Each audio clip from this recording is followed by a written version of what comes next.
Last part हमने journey को नर्मदापुरा यानी होशंगाबाद तक तय किया था और आज इस वाले पार्ट में हम पूरा जयपुर तक ये सफ़र तय करेंगे। तो चलिए आखिरी सफ़र की शुरुआत करते हैं रानी कमलापति से।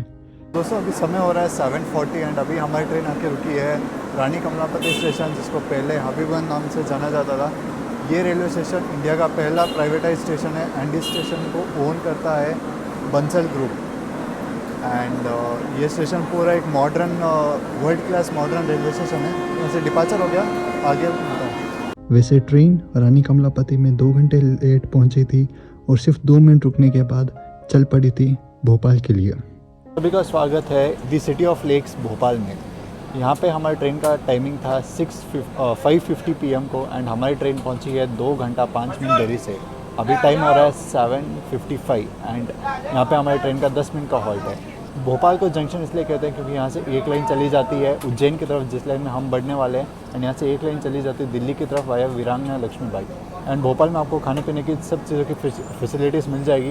यहाँ पे अगर आप ऑनलाइन ऑर्डर करते हो तो यहाँ पे आप ले सकते हो। बल्कि मैंने ट्रेन के पेंट्री से ऑर्डर दिया है खाना, तो देखते हैं क्या खाने में आता है। वैसे खाना आ चुका है, मैं बस अब थोड़ी देर में खाऊंगा भोपाल के डिपार्चर के बाद। भोपाल के डिपार्चर के बाद मैं अभी छोटे छोटे स्टॉप्स आएंगे, बट मैं आप सभी से सीधा मिलता हूँ बड़े स्टॉप में उज्जैन में। तो फिलहाल आप देखिए भोपाल से डिपार्चर जो कुछ ही समय में होने वाला है। और हमारे सामने आ गई गोवा एक्सप्रेस, गोवा से हज़रत निज़ामुद्दीन जाने वाली।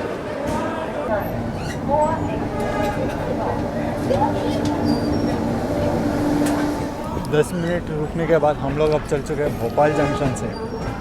तो दोस्तों भोपाल में आने के बाद एक वाइब भी अलग आने लग जाती है। एक शांत माहौल का गांव है, दी सिटी ऑफ लेक्स कहते हैं इसको। बल्कि हम लोग अब बढ़ चुके हैं उज्जैन वाली लाइन में और हमारे सामने वो दिल्ली वाली लाइन आ रही है वाया वीरांगना लक्ष्मीबाई।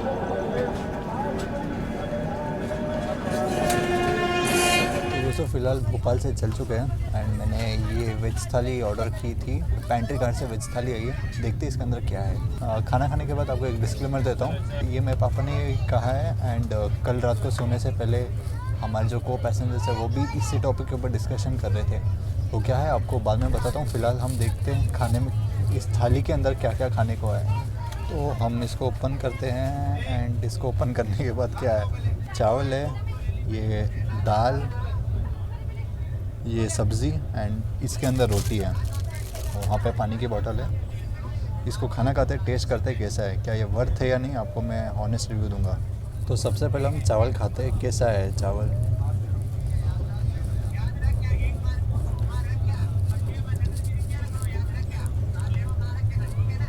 ओके है, लाइक इतना खास नहीं है, एवरेज है। दाल वैसे ठीक है बट चावल इतना वो नहीं है। वैसे लगे हाथ हम रोटी भी ट्राई कर लेते आलू की सब्ज़ी के साथ। तो थोड़ा ऐसे सब्ज़ी लेके थोड़ा खाता हूँ।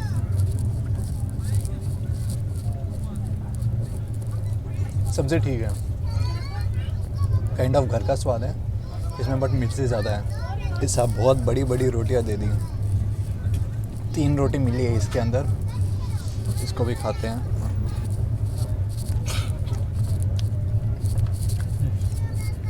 रोटी और आलू की सब्ज़ी सही है। ट्रेन में हम ये खा सकते हैं बट ये चावल मुझे थोड़ा सही नहीं लगा। अगर मैं ओवरऑल खाने का रेटिंग दूँ 7.5 आउट ऑफ 10। तो फिलहाल मैं खाना खाता हूँ, फिर आपको मैं डिस्क्लेमर देता हूँ क्या है। केवल 2 मिनट के लिए रुकी थी बर्चा पे एंड अब हम चल चुके हैं बर्चा स्टेशन से। और रात के अंधेरे में ट्रेन के साइड लोअर वाली सीट में बैठा था और कब महाकाल की नगरी उज्जैन आ गई पता ही नहीं चला। तो दोस्तों 1 घंटे 15 मिनट की देरी से हम लोग अब पहुंच चुके हैं उज्जैन जंक्शन। यहाँ पे राइट टाइम पहुंचने का था 9:15 एंड अभी टाइम हो रहा है 10:30। तो यहाँ पे इस ट्रेन का 10 मिनट का हॉल्ट है। उज्जैन को जंक्शन इसलिए कहते हैं क्योंकि यहाँ पे इंदौर वाली लाइन अलग हो जाती है हमसे। हम बढ़ जाएंगे नागदा वाली लाइन में जो आगे दिल्ली के लिए चली जाएगी एंड एक लाइन जो हम जिस लाइन से आ रहे हैं वो है भोपाल वाली लाइन, इसलिए उज्जैन को जंक्शन कहते हैं। यहाँ पे खाने पीने की फैसिलिटीज़ अभी सब मिल जाएगी। एंड आपको पता होगा कि उज्जैन महाकालेश्वर 12 ज्योतिर्लिंगों में से एक ज्योतिर्लिंग उज्जैन में है। तो अगर आप यहाँ पे आते हो शिव जी के दर्शन के लिए तो आप उज्जैन में डी बोर्ड कर सकते हो। यहाँ पे साफ साफ लिखा हुआ है आपको दिखा दूंगा अलाइट ईयर फॉर महाकालेश्वर दर्शन। तो आप सभी को मैं एक डिस्क्लेमर मैं आपको उस टाइम देने वाला था। वो डिस्क्लेमर ये है कि उज्जैन से लेके कोटा तक जो सेक्शन है ये बहुत चोरी वाला इलाका है। ये बात मुझे मेरे पापा ने बताई एंड कल रात को सोते समय मेरे को पैसेंजर्स थे उन्होंने भी यही बात डिस्कस की। Like they were discussing about their incident what took place. इसलिए आप बच के रहिए कोटा उज्जैन से लेके कोटा तक, उसके बाद थोड़ा सेफ़ है। तो keep all your personal belongings with you. And अब हमारा चलने का सिग्नल हो चुका है, देखते उज्जैन से डिपार्चर। वैसे हमारा उज्जैन से डिपार्चर हो चुका है।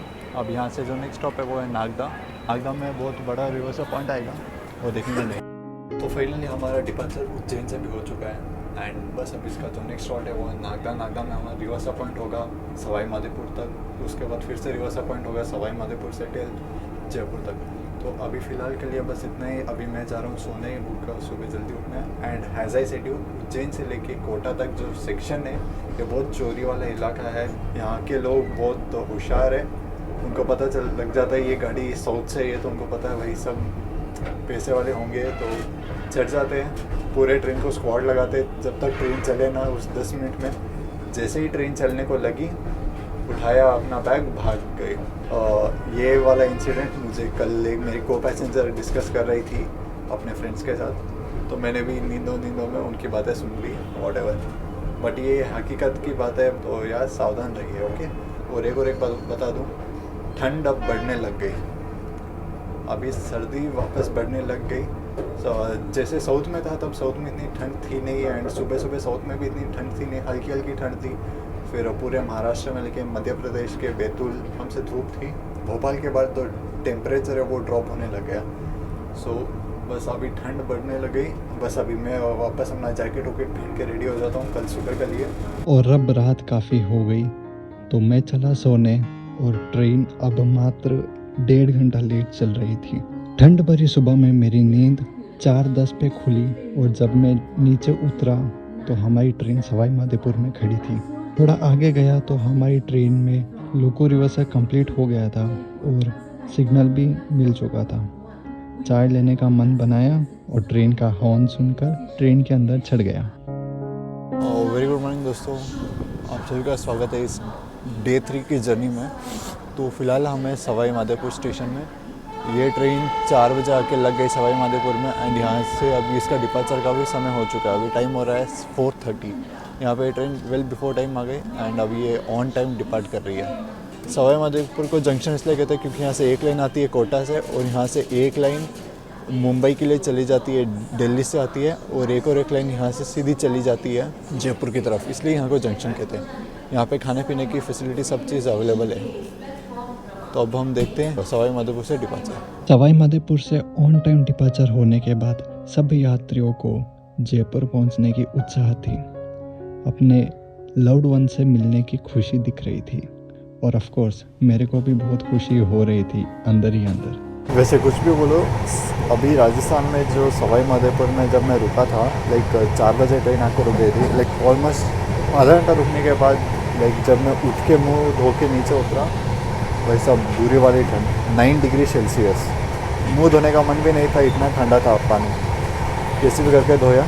अभी हम चाय पीने का पॉइंट बनाया था, वैसा टाइम नीचे उतरा, सिग्नल हो गया तो मैं वापस ऊपर आ गया। अगर हम चाय लेंगे दुर्गापुरा में एंड यहाँ तक की जर्नी बहुत अच्छी थी मेरी। पर पता नहीं किसकी बुरी नज़र लग गई, हमारी लेजेंडरी जयपुर एक्सप्रेस का लोगो हुआ खराब। शिवदासपुरा स्टेशन से थोड़ी ही दूर और सांगानेर से अप्रॉक्स 5 किलोमीटर पहले ही हमारा जयपुर एक्सप्रेस का लोगो हुआ खराब। जब ट्रेन से नीचे उतर कर लोको पायलट से बात हुई, बड़े टेक्निकल टर्म्स बोले और मुझे उसमें से कुछ भी समझ में नहीं आया, बल्कि सिर्फ इतना समझ पाया कि सर ने कहा कि DRM जयपुर से कांटेक्ट हो चुका है और DRM जयपुर एक लोको रेस्क्यू ऑन द वे भेजा है हमको रेस्क्यू करने के लिए। जयपुर पहुंचने वाले थे बट अनफॉर्चुनेटली इंजन ख़राब हो गया, जैसे आपको कहा था मैंने। अभी यहाँ पे बाहर आया, लोको पायलट से बात की, बहुत ही टेक्निकल टर्म्स यूज़ किया, उसमें पल्ला कुछ नहीं पड़ा। ओवरऑल इतना पता चला कि पैंटो डाउन कर दिया, प्रेशर बन नहीं रहा। गार्ड साहब से बात करके आगे जो ALP सर है वो ट्रैक्स में जाके डायनेमिक पटाखे लगा के आ गई। अभी DRM जयपुर से बात हुई एंड DRM जयपुर ने एक लोको रेस्क्यू ऑन द वे भेजा है। वहाँ पे आप देख पा रहे हो, वहाँ से इंजन आ रही है, रेस्क्यू इंजन। एंड ये रही हमारी सोप और लाला गुड़ा का वैप 7, इसमें प्रेशर बन नहीं रहा बोलो। पैंट ऑन कर दिया और हमारी लेजेंडरी मैसूर जयपुर एक्सप्रेस खड़ी हो गई 1 घंटे डिले के साथ। रेलवे में से रूल, अगर कोई इंजन ख़राब हो जाए बीच रास्ते में, तो जो सामने से जो रेस्क्यू इंजन आएगा उसका स्पीड लिमिट 10 या 15 किलोमीटर के बीच में रहेगा, उससे एग्जिट नहीं करेगा। लोको रेस्क्यू के साथ वो जो बंदा आपको साइड में दिख रहा है वो है ALP, जो हमारे जयपुर एक्सप्रेस का इंचार्ज था सवाई माधोपुर से। ये ALP इसको गाइड कर रहा है, मतलब धीरे धीरे लेके आना है लोगों को। यहाँ पे कपलिंग का प्रोसेस चल रहा है, वो सेट कर रहे हैं कपलिंग के लिए। और फिर से हमारी ट्रेन में लाला घोड़ा का वैप 7 ही लगाया जा रहा है, साउथ सेंट्रल रेलवे जोन का। अब ये कपल होगा, मीनवेल हम चलते हैं हमारे कोच में। पीछे से इंजन आ गया, हम चलते हैं हमारे कोच की तरफ। हमारा कोच वैसे बहुत पास में ही यहाँ से B5।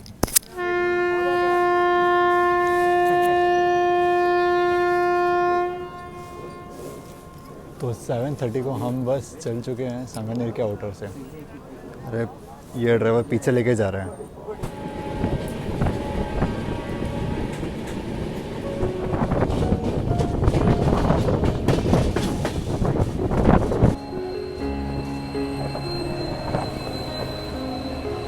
हमारे सामने खड़ी है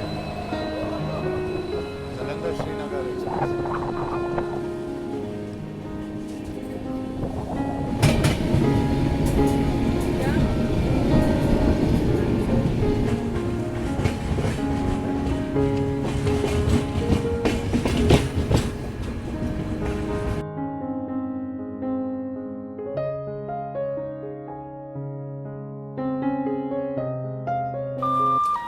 समय से 1 घंटे 45 मिनट की देरी से हम लोग अब आ चुके हैं इस ट्रेन का last but one stop Durgapura.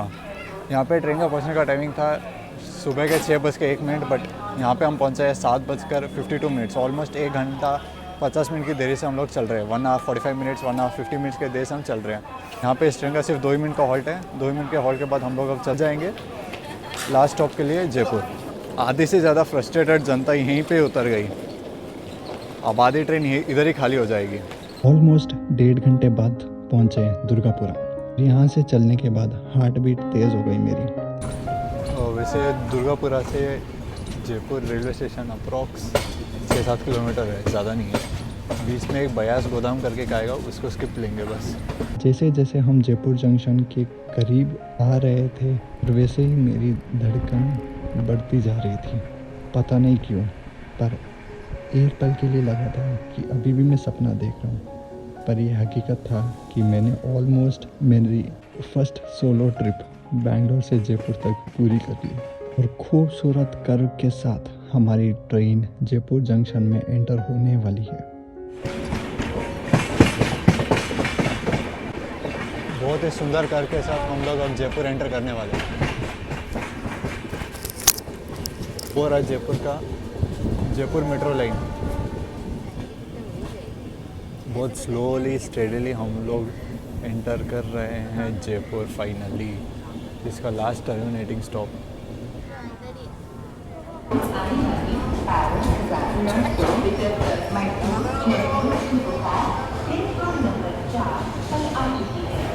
तो दोस्तों ट्रेन आके रुक चुकी है हमारे जयपुर द लास्ट स्टॉप।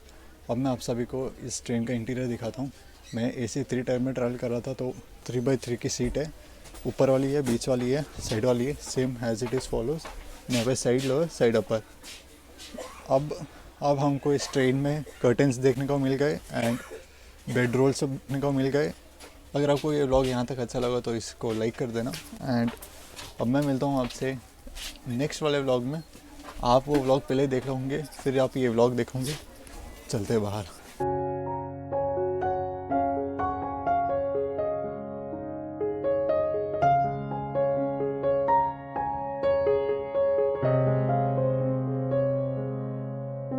तो आप टाइम देख पा रहे हो, इट्स 8:20 ऑलमोस्ट।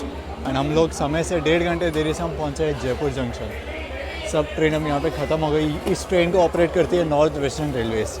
कुछ भी बोलो, पर्सनली मुझे ये ट्रेन बहुत पसंद है। One of the legendary train इस रूट के लिए टू कनेक्ट मैसूर। वैसे इसमें सिर्फ एक ही ये बुरी बात लगी कि ये लेट हो गई। आगे पहले यहाँ पे डीजल लाइन का रूट हुआ करता था, बट अभी पूरा इलेक्ट्रीफाइड कर दिया गया। एनीवेज, अगर आपने ये वीडियो यहाँ तक देख लिया तो लाइक कर देना, चैनल पे ना तो चैनल को सब्सक्राइब कर देना। मिलता हूँ आपसे नेक्स्ट व्लॉग में, तब तक के लिए गुड बाय दोस्तों। तो दोस्तों, जयपुर का जंक्शन क्यों कहते हैं ये भी आप देख लो एक बार। जयपुर का जंक्शन इसलिए कहते हैं क्योंकि यहाँ से एक लाइन आती है सवाई माधोपुर लाइन से, जिस लाइन से हम आ रहे हैं, एंड एक और लाइन लाइन कट के चली जाती है दिल्ली की तरफ, दिल्ली सराइला की तरफ आया गांधीनगर, एंड एक लाइन चली जाती है अजमेर के लिए, इसलिए जयपुर का जंक्शन कहते हैं। अगर आपने मैसूर जयपुर एक्सप्रेस का पार्ट 1 और पार्ट 2 नहीं देखा तो इस वीडियो को एंड होने के बाद डिस्क्रिप्शन में आपको मैं लिंक दे दूंगा, तो प्लीज़ आप जाके पार्ट 1 और पार्ट 2 भी ज़रूर देखिएगा।